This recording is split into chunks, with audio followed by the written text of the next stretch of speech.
First of all, I'd just like to thank you guys all for coming out. I know it means the world to my parents, and it means the world to us too as well, to see everybody supporting them and loving them as much as we do. So there's tons of stories, as you can imagine, with my mom and dad through life that I can share, but I'm only going to touch on a few categories. So tonight I decided to tell 3 of my favorite categories having to do with my parents. The sad, the moments of encouragement, and of course the funny.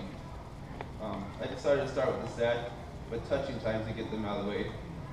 If you know our family, we hate to cry and ain't nobody got time for that. So, here we go, the sad, dun dun dun. Throughout life, I think I've seen my dad cry 3 times. One of them was when my grandma Garrett passed away. The second one was when my grandma passed away about a year and 2 months ago. And the third was when I got summoned by the state of Utah to get booked into jail. He knew that I was getting accused of something I didn't do, and it broke his heart to see me have to go through that.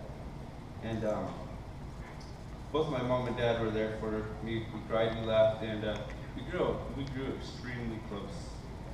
So I've been, it was kind of a blessing in disguise going through what I did. We're extremely close, like I just said. And I have this deep appreciation of love for you guys, even more so than I did before. Not too long ago, my wife and I gave birth to my son, Junior, 2 months ago. My mom was there for me the whole entire time. In the delivery, I mean, she was there the whole time. She was really my backbone during that time. My son almost passed away that day. He had the umbilical cord wrapped around his mouth and his neck 4 times total. And we almost lost him. Vanessa's blood, who was my wife, one of the Vanessas, her blood pressure was through the roof, and she almost passed away as well too. Could have gone bad within a matter of a minute or 2. I could have lost both of them very easily. And my mom was there the whole entire time, and she just hovered over both of them and just started praying, and they're both here with us today and alive and well.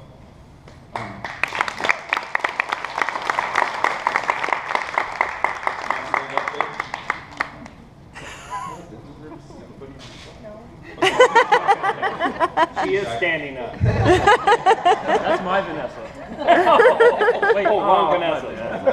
Mom, from the bottom of my heart, from Vanessa and I, we want to say thank you for being there for us that day. It was a miracle having you there and having you be part of that and be there for me.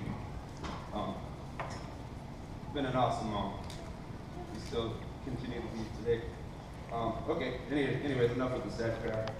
Let's get on to the good stuff. Get on to the moments of encouragement. So during my whole childhood, I played baseball. And by the time I was a senior in high school, I was throwing consistently a 91-mile-per-hour fastball. The success came from the phrase, Daddy will remember this, in the bucket, son. My dad put a bucket with a step ladder in the yard, and that was my target. So he would make me pitch over and over again, and he would make me consistently get 100 pitches in a row in that bucket, and if I missed one, I'd restart all over again. Every time I had a game and I didn't pitch, which was most of the time, I always heard from the crowd, my dad, in the bucket, son. I've taken this approach in life. Every time I want to choose something, I hear this voice in the back of my mind, you can do this in the bucket, son. It has led me to achieve many of my goals in life, and it reminds me to focus on what I want to achieve. And I couldn't have done that without my dad. Another moment, which probably seemed extremely small to him, but has led to a lot of what I do today. I'm a fabricator. I do engineering. I have to read prints, and I do a lot of welding, which consists of using a tape measure. As of 7 years ago, I didn't know how to read a tape measure, and my dad, through hours of frustration, finally got it through my thick skull, which I got from my dad, by the way. I was able single day, hundreds of times a day, to this day. So it's something that probably seemed really small to you has played a huge role in what I do every day. Okay, so anybody who knows my parents, my dad in particular, which you guys would probably all agree with, knows that there is never a dull moment around him. So it is safe to assume that there's a lot of funny stories to tell. I had to limit myself big time. It's fun. My little brother and I got really heavy into motocross, supercross. We were racing and practicing every single day for hours and hours. This one incident, I jumped about a 30 or 40 gap, a double, and I overcleared it. Well, the bike came down, I came down later, and needless to say, I slammed my genitals against the gas tank. So the first thing I did, this is the first time I've ever been hurt in that area, I ran about 50 yards to my truck. My stomach hurt so bad that I ate 6 Tums, whatever I had left out of my tongue. So my nickname became Six Tummer after that. I came home after a weekend of being gone. I got new socks and written on them was Six Tummer.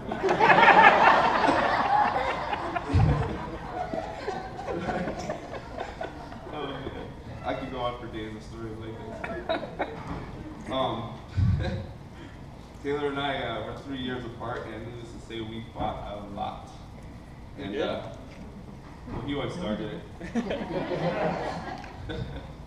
But one day I got so mad I swung and hit him and connected with his kneecap.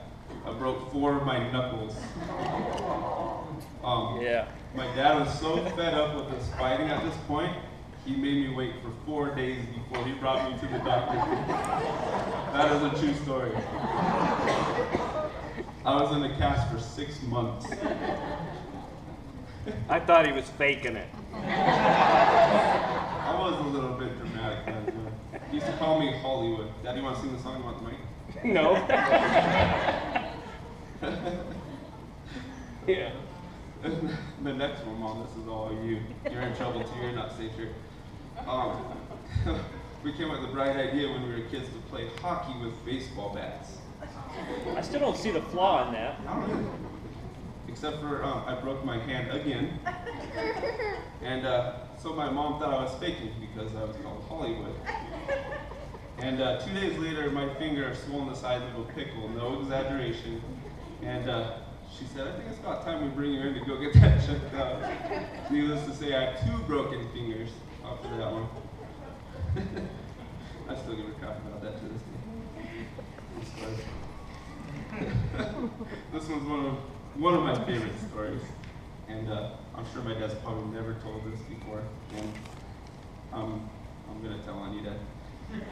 Great. So remember that burn barrel we were talking about earlier?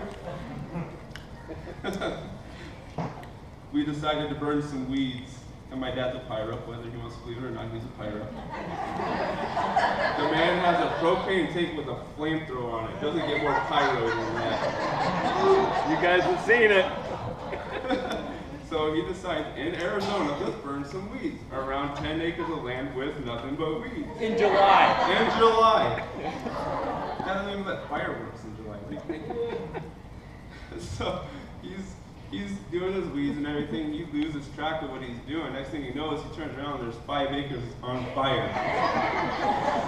The fire truck gets there. We lived in this little podunk town called J6, which some of you may have gone out to. They're not the smartest people out there. They show up in their fire truck with absolutely no water. So after everything was said and done, you had about 10 to 11 acres of completely destroyed because of my dad. And this is the first time I've ever heard him lie. He said, I was doing the flamethrower and the wind picked it up and threw it across the field. You just got called out, Ed. It's true. I didn't know. Yeah, right. I picked up lying shortly after that. Except for we saw you running across the street from there to come tell us to grab buckets. I think you were trying urinating on it. Actually, he did try urinating. It was a six-tummer. Yeah, Jay wanted to burn the weeds in front of his yard today. Said no. I said no. Take the We can't do flamethrower away that. from Dad. Still got the flamethrower. You guys will not have a house to retire in if you let him have the flamethrower. Yeah. That's the next one was, I'm sure he'll remember this. I'm sure he still has nightmares about it. When every 16-year-old turns 16, what do? They drive. He decided to teach me in a standard car. I was going about 60 miles an hour down a driveway because I didn't know how to drive straight. My dad flipped out and screamed like a little girl.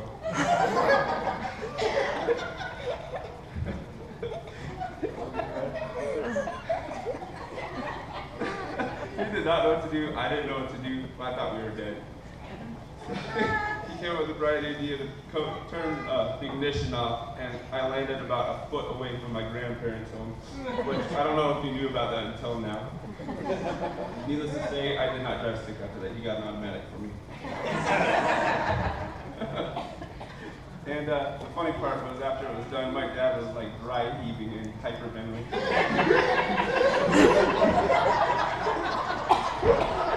Dad, you need some water or something? Get out of my truck.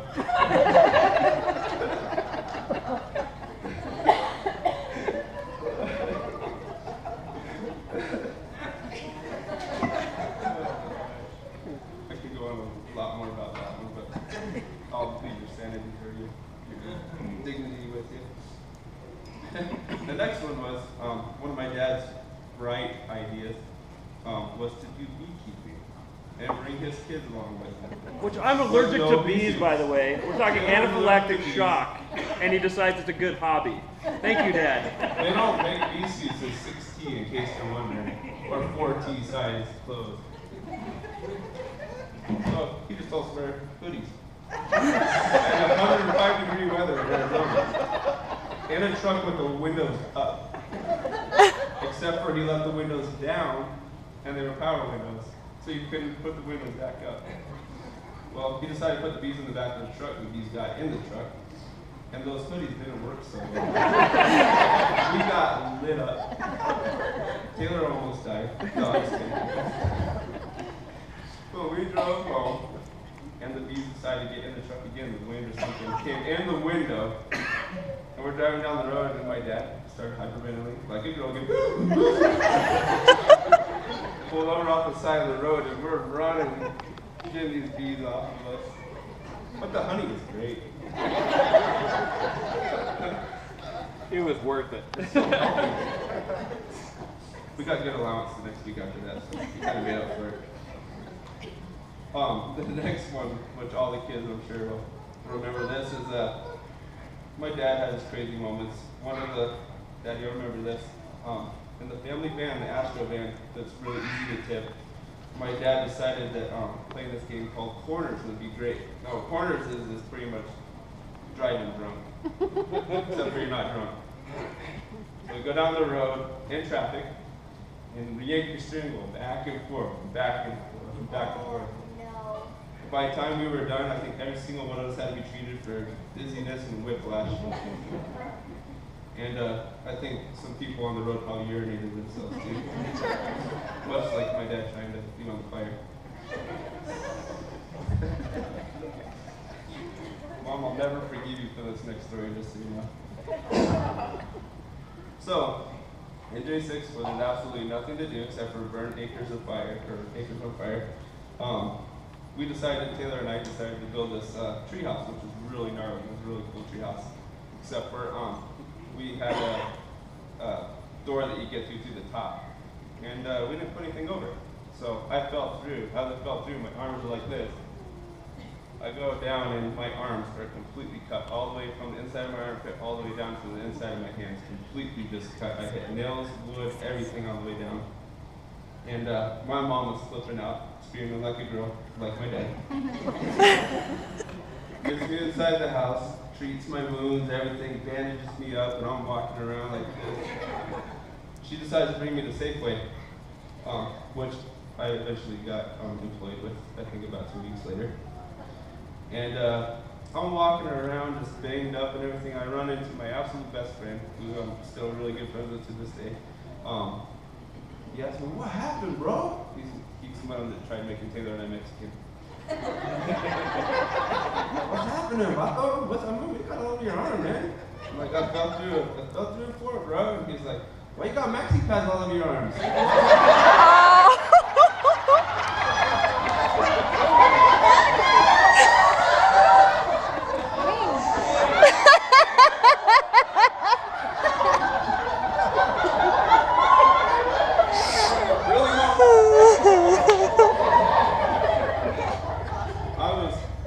I lost my man card that day. And I had to throw away a bunch of bloody maxi pads. Welcome to my childhood.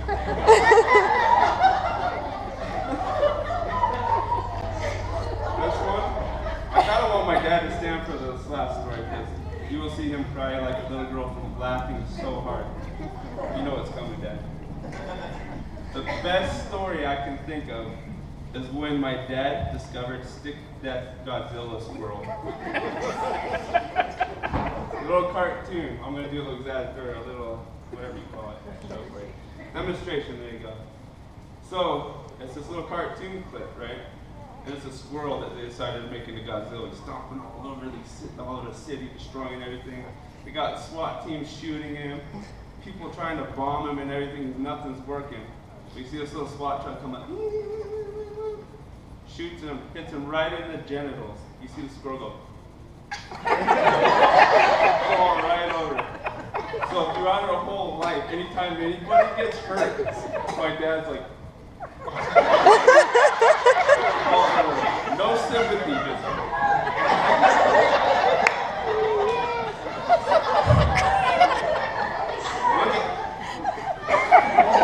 I told you he would be crying. The man can't contain himself. He's gonna wipe his eyes. Glasses off. Yep. Abby, we can have Grandpa a tissue. Hey, Abby, get him a new Depends too. Oh my word. Well, I'll take it easy on you, but I won't share anymore. Oh yes, I will. I'll share one more story.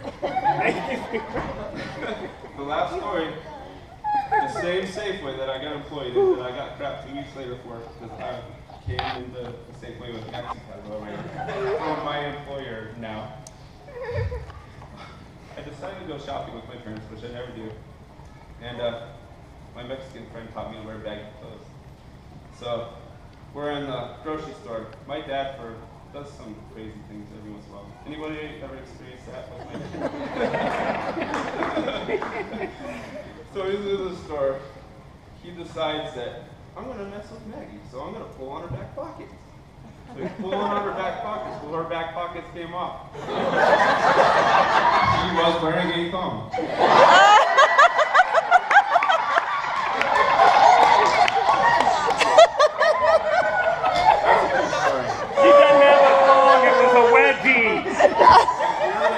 Counseling to get that image out of my head. I had to take my baggy shirt off and give it to my mom so it would cover her buttocks, bare buttocks. And I had to walk around Safeway with no shirt on, which I was employed at. I got fired shortly after. Anyways, I'll take it easy on you. Just wanted to say congratulations on 24 or 25 years. Mom, you've been nothing but a blessing. I'm so grateful that I had you as a mother figure. Anybody that knows growing up, we had the same situation as Brian, Kelly, and Beth, where we only got to see our mom every other weekend. So I don't even like calling them Meg. So Mom, you were amazing for taking on that task of raising Taylor and I. It's been such a I think I'm one of the most blessed people alive to be able to be part of this family and have the siblings that Ryan and Kelly that I do, and have you guys along, and someone that's always been by my right side and taught me, my morals and has really shaped me into being the man I am today. So thank you, congratulations on 25 years, and happy birthday, Mom. We love you.